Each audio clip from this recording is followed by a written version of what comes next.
Welcome back. Thanks for staying with us. Now, a decision by Rand Water to limit water flow into its reservoirs and implement stage 2 restrictions has been slammed by a top water expert as a red herring intended to divert blame for the crisis.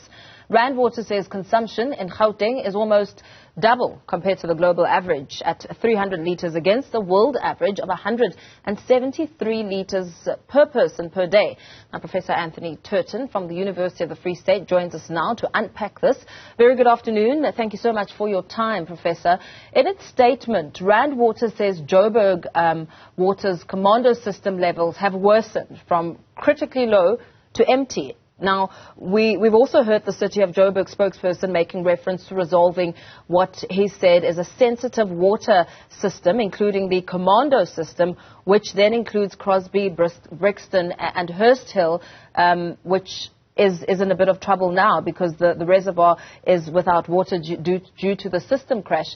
Perhaps paint a picture of what this all means. Yes, good afternoon to you and the listeners. I'm of the professional opinion that whenever a utility like that blames the consumer, I don't think that is helpful because all it does is simply shifts the blame onto something. I mean, how can the consumer change the fact that approximately 50% of the water going into the pipe at the Rand Water end is lost before it gets to the end consumer? So yes, it's true that the South African water consumption is at the higher end of the global spectrum. However, it's also true that we've got the highest level of unaccounted for water, which is basically leaking systems. And in fact, the national average is certainly above 50%. In some places can be as much as 60 to 70%. So that number is included in the in that per capita consumption. So therefore, in that regard, it is a red herring, and it basically doesn't help us because if you are deflecting responsibility, it also means that you're not actually taking responsibility for the situation. So in implementing water shedding, the City of Joburg officials have also said that the infrastructure was impacted by the recent power trips from Rand Water. Load shedding because power cuts impact the pump functionality as well as high demand, essentially blaming consumer behavior. Are you saying that, the behavior of consumers really is only a small part of this big puzzle? Yes. What I'm saying is that for every 100 litres of water put into the pipe from the Vaal River system after the treatment at the Suikerbos treatment works, for every 100 litres of water going into the pipe, only about 50 litres comes out the other side into the various reticulation systems within, for example, the municipality of Johannesburg. So, it gets lost, not necessarily in Rand Water pipes, it gets lost in the municipal pipes. Mm-hmm. This is the problem. And then there's another problem that one needs to understand. This is a technical issue, and I'm going to try and unpack it as best I can. Mm-hmm. Rand Water operates under a water user license, and that water user license is very important because it limits the upper level of the amount of water that can be abstracted from the river. And the reason why that's important is because there are other users of the water as well. So Rand Water is pumping at its absolute maximum legally licensed limit. This is a fact. Mm-hmm. Then, of course, because of that fact, the system is designed to take that volume. So the system's pipes, the pumps, the reservoirs are all designed to take that. It doesn't help to have a bigger pipeline when you can only put a smaller flow through it. So everything is sized accordingly. Now we have abnormal circumstances. Abnormal circumstances where you get a convergence of high temperature, sort of a localized heat wave, if you like, at the same time that you have intensified power failures from Eskom, rolling blackouts where your pumps can't function. And because your pumps can't function, you can't fill up the reservoirs. But you get a temporary demand, peak in demand at that moment in time, but that demand is also amplified by the fact that you've got these leaking pipes all over the show. So it's a convergence of all of these things that come together. So it's not helpful to blame only the consumer. Of course, we need to change our behavior as best we can, but you simply can't flog the consumer because at the end of the day, they are paying for a service that they're not getting, and anger is mounting as the economy is slowly going into a sort of death row. So as you say that, I mean, speaking to the infrastructure, it's been reported that Joburg Water will have to fork out about 340 million rand over a period of time to expand its water system scope and infrastructure to ensure that there is enough water supply for residents and assist the sensitive systems. How do you think that should be broken down in terms of priorities looking at the current situation we're in?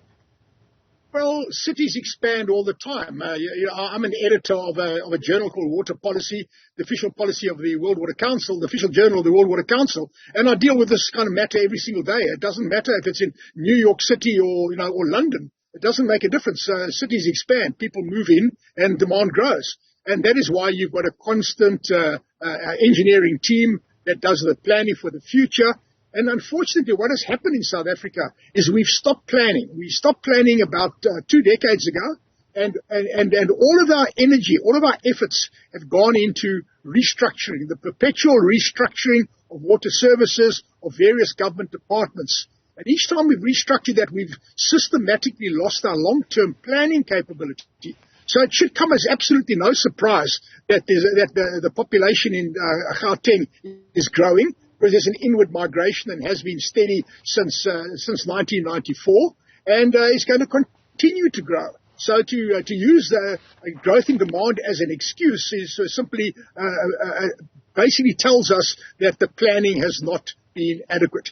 We have got a very sophisticated census system in South Africa. It's conducted every couple of years. That gives accurate data of population dynamics and movements, demographic trends, etc. And according to that census data, you've got to plan 10 years in advance, because that's how long it takes to get your infrastructure in place. Having said that, your daily maintenance, your operation and maintenance, keeping the pumps turning, keeping the pipes from not leaking, that's an ongoing entity, that's an ongoing budget line item. Any municipality in the world has it, and unfortunately in that regard we've also failed. We've been doing all kinds of restructuring in the maintenance department, and we've simply allowed our infrastructure to be run into the ground. The bottom line is that we now need 1 trillion rand. The South African water sector needs approximately 1 trillion rand in order to be brought back into proper working condition. 1 trillion rand. So that's a way bigger number than the number that you're hearing, which is there just for Johannesburg Water. So in having lost its long-term planning capacity, we're hearing that an emergency meeting will be held tomorrow after Rand Water's load shift crashes Johannesburg's water commando system. With this emergency meeting, we are hearing that it will be held to devise a firm course of action to bring about some sustainable solutions.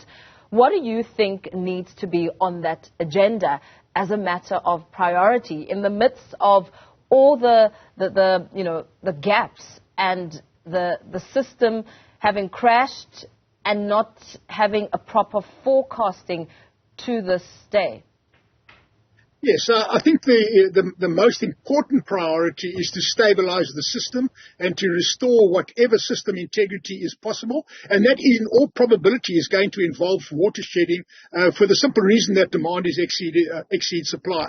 And because we haven't brought any new significant strategic storage within the system online for the last couple of years, maybe a couple of decades, that means we don't have buffer capacity. So priority one is restoring at least some system functionality. It might be at a reduced assurance of supply, but at least to have something coming through the system.